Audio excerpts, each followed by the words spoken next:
Order! Order! You are an incorrigible delinquent at times. Behave yourself, man!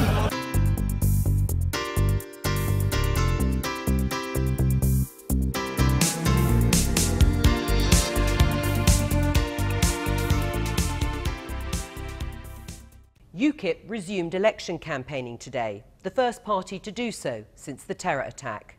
At the manifesto launch, the tone was uncompromising. Party leader Paul Nuttall said they were the only ones who would take what he called the necessary measures to tackle extremism.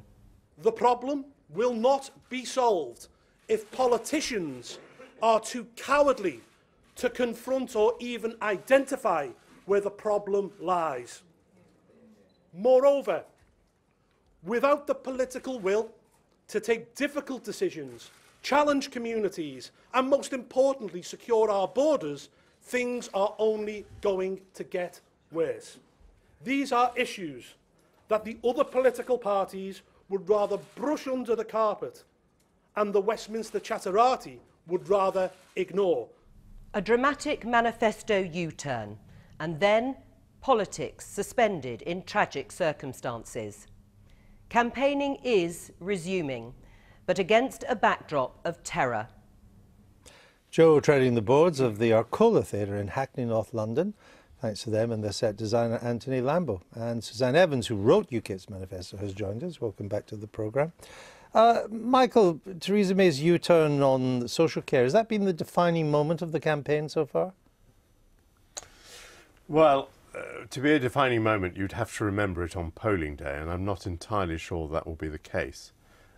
We were into the high drama when the terrorist incident occurred, and so her interrogation, her embarrassment over this was interrupted. And what came next was that she appeared, of course, as the leader of the nation, talking about the security of the nation, announcing what the new security measures would be. I don't understand what her compromise is. I don't know whether it's clear to you. It's not clear to me.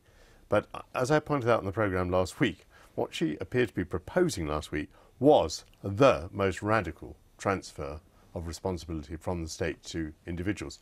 I applauded it because philosophically I thought it was the right thing to do. Last week we had James Delingpole there, who seemed to be fixated that she was some kind of Stalinist Tory, when what I was actually seeing was this extraordinary transfer of responsibility to people, and therefore, you know, vast numbers of the middle classes not being able to pass on the inheritance which they were counting upon. And by the way, this is what it's about. It's not about care of the elderly. It's not about social care. It's about inheritance. It's not about old people. It's about the enrichment of younger people.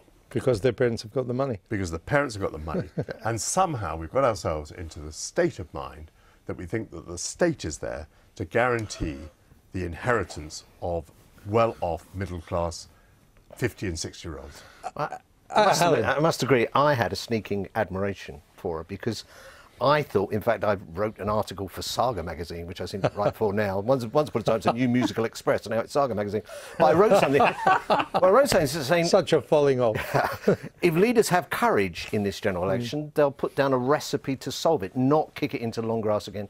And there she was. But she ignored Andrew Dilnot's report completely, in the sense that he said £100,000 should be the new debt baseline. But then she ignored his argument that there should be a limit on cost. Now, there was an argument for ignoring that. There was a good argument for saying, look, there's a lot of wealth wrapped up in houses here and it should be shared out.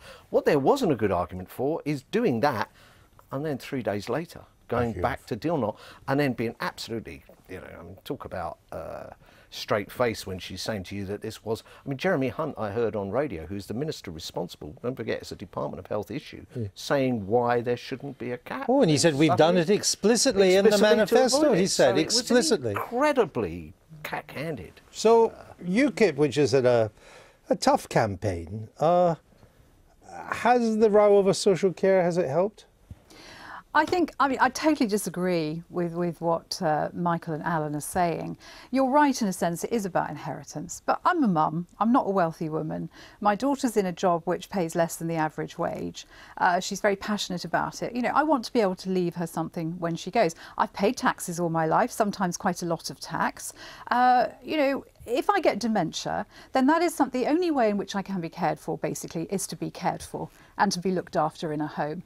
And I'm expected somehow to pay for that, whereas if I had some other terminal condition, the NHS would pay. So well, the NHS would pay for the operational side. UKIP turns out to be a socialist party. Well, I'm quite socialist, as you know, Michael. I'm criticised from my party for being a bit too socialist. No, but I'm so glad you've admitted the central point, that it's nothing to do with the care of the elderly. It's all about the protection of the inheritance of the middle class. I think it's about care of it's about the both. Extension of the welfare state to protect the middle class. The reason I think there was such an outcry about it was quite rightly that there are so many young people now in this country whose only hope of actually getting on the housing ladder is when they are left something by their parents. But what about all the people who don't have that hope? And for the cabinet ministers to stand up and say £100,000 is quite enough. Well, I bet they wouldn't be very happy if they could but to turn that around, £100,000 to their children. They probably got some complicated, expensive trust deal to leave them. But let's say the cap on spending on adult social care is 35,000. That's what Dilnot suggested, right? Yeah. 35,000.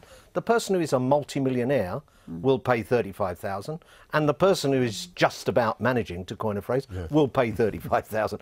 What's socialist and fair about that? And the multi-millionaire who's also paid, one hopes, unless they've managed to evade it somehow, paid a huge amount of tax as well, and they paid for it. You know, this idea that just because you're wealthy means that you cannot therefore fall back on the state, I think is. But why should if you've got saying then the state is there to protect the wealthy? The wealthy this is really weird. The wealthy have paid their way, Michael. No, they also deserve to be subsidised by the state. It's why also UKIP saying in its manifesto we're protecting the triple lock-on pensions, we're protecting the winter fuel allowance for everybody, because we think that whether you've contributed or not is irrelevant. You may well have the right populist policy, but your position, but your position is intellectually indefensible. No, I absolutely disagree. Well, you would disagree because you're onto a populist policy. Why should taxpayers fare less better than those who haven't? Well, but why should taxpayers That's pay? not the way around it is at all. Hold on. Why should taxpayers pay for your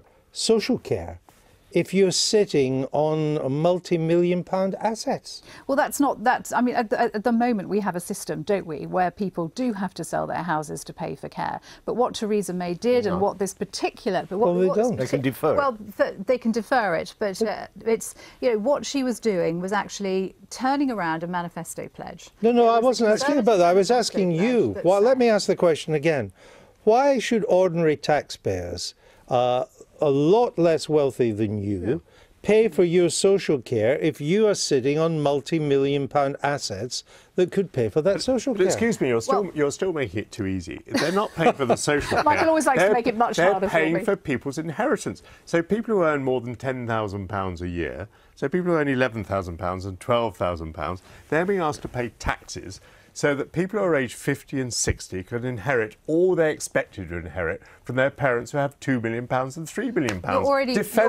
You're already paying a huge amount in inheritance tax on already taxed income. Yes, you are. It's already far too high. I mean, that's another, you know, we would like to abolish inheritance tax as well. We think. But anyway, don't avoid the issue. Well, why should people on £11,000 of income pay to protect the inheritance of people who have millions? Because they too eventually will have to rely on that same care and that same need. I think it's the job of the state. We pay our taxes. It's our job to look after people. You're 2% in the polls. Look, last time I looked, we were 4. Double that. Things could only get better. How's the campaign going? Well, I think, as I say, it's really got started today with the manifesto. Why did you take so long to get the manifesto out? Well, we planned to have it yesterday. Exactly. Why did you take so long? Hours. I think originally Were you a slow writer? Tuesday. I'm quite a fast writer, but there's also Paul's, our leader's diary, to consider as well. So that definitely came into it. I would have quite liked to have got it out a little bit earlier. What would success look like in this election for you? I think I'd like to see our vote share hold up. I think there are a couple of seats where we could get a Member of Parliament. We've had people working Which very ones are hard on the these? ground. Well, we've got Tim Aker, who's standing in Thurrock. I think he's A long shot, isn't it? he's very hard-working, Tim, and he's got a very good reputation there. He's as well known, if not better known, than the local MP. So we're very hopeful. Paul Nuttall in Boston? Yes, again, you know, became a very, very close second in 2015. So I've not been up to Boston yet to campaign. I'm hoping Paul to got get up slaughtered there. in Bootle. Mr. Corbyn says that he only ever supported the peace process, not the IRA. What do you say to that? Yeah, okay. Yeah. He's been saying that for a long time. You are a splendid fellow. Anything else you'd care to add, Mr. Johnson? The peace process was because the IRA had recognised that the bullet wasn't going to get them. And partly, by the to way, just going United back to the Ireland. intelligence point, partly because they were so riddled with Infiltrated. British Yes, agents absolutely. that they could not go on. All right, well, the campaign's back in full swing tomorrow, and you'll all be looking forward to it. Yeah, absolutely. Don't be overcome by enthusiasm, will you? Suzanne Evans, thank you very Thanks, much. Andrew. I've been